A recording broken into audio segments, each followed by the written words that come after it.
ગોંડલ નાગરિક બેંકની ચૂંટણી પૂરી થઈ ગઈ. ગણેશે જેલમાંથી ચૂંટણી લડી અને ઇતિહાસ પણ રચ્યો.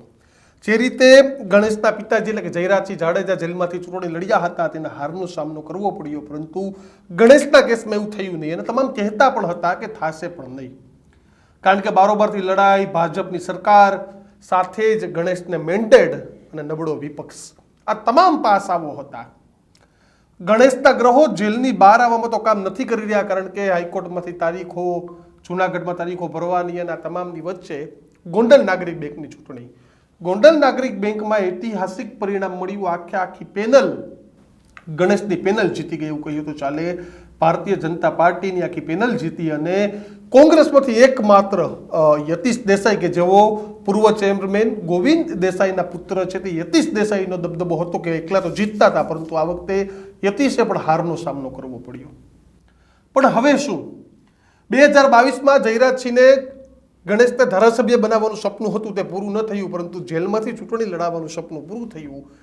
ડિરેક્ટર પણ બન્યા, પરંતુ તમામ લોકોના મગજમાં વાત હતી કે ડિરેક્ટર બનાવવા માટેની ચૂંટણી હતી કે પછી જયરાજસિંહને પોતાનો દબદબો સાબિત કરવો હતો કે નહીં, મારો દીકરો જેલમાંથી પણ ચૂંટણી લડે. તો તમામ લોકોને ખબર હતી કે જયરાજસિંહને દબદબો સાબિત કરવાની જરૂર એટલે નથી કે લોકોને ખબર હતી કે ગણેશે ફોર્મ ભરી લીધું તો પ્રચાર કરવા નહીં જવું પડ્યું ને એવું જ થયું, કારણ કે ગણેશ તો જેલમાં રહ્યા, પરંતુ આગળ પાછળ રહેલા તમામ લોકોએ તેનો પ્રચાર ખૂબ કર્યો. એ ચાહે અલ્પેશ ઢોલરિયા હોય કે પેનલના બાકી તમામ સદસ્યો હોય કે ખુદ જયરાજસિંહ હોય. આભાર વિધિ સમારોહ પણ થયું, પરંતુ હવે થવાના છે બોર્ડ મિટિંગના. બોર્ડ મિટિંગમાં બેંકના ચેરમેન કોણ, વાઇસ ચેરમેન કોણ, જવાબદારી કોણ.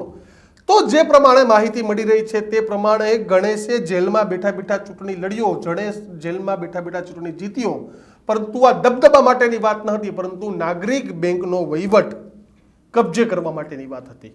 જોકે કોઈ મોટું બજેટ નથી, ફક્ત 500 કરોડ રૂપિયાની ટર્નઓવર ધરાવતી આ નાગરિક બેંકમાં હવે ગણેશ ગોંડલ છે, એટલે કે જ્યોતિરાદિત્યસિંહ જાડેજા, તે વાઇસ ચેરમેન બનવા જઈ રહ્યા છે. ગોંડલ નાગરિક બેંકનું રાજકારણ, પરંતુ ગણેશ ગોંડલની સહકારમાં રાજકારણમાં એન્ટ્રી, કારણ કે તમે સૌરાષ્ટ્રના રાજકારણ ઉપર જોઈશો તો જરેશ રાદડિયા, તેની પણ મજબૂત પકડ સહકારમાં છે, એટલે સરકારમાં છે. ભલે તે મિનિસ્ટર ન હોય, પરંતુ તેનો દબદબો સરકારમાં મિનિસ્ટર જેવો છે.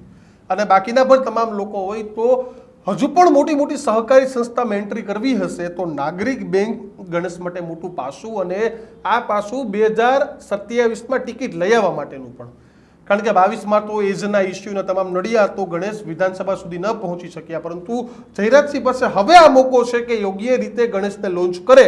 તો ડિરેક્ટર તો બનાવી દીધો, પરંતુ હવે વાઇસ ચેરમેન પણ કદાચ ગણેશ જેલમાં જ બેઠા બેઠા બનશે. જો તે પહેલાં તેને જામીન મળી જાય તો અલગ વાત છે, પરંતુ જે પ્રમાણે અમારી પાસે ઇન્ફોર્મેશન છે તે પ્રમાણે આગામી દિવસોમાં બોર્ડ મિટિંગ મળશે. બોર્ડ મિટિંગમાં ચેરમેન છે તેનું નામ તો બીજું નક્કી થઈ ગયું છે, પરંતુ વાઇસ ચેરમેન છે તે ગણેશ જેલમાં બેઠો બેઠો બનવા જઈ રહ્યો છે.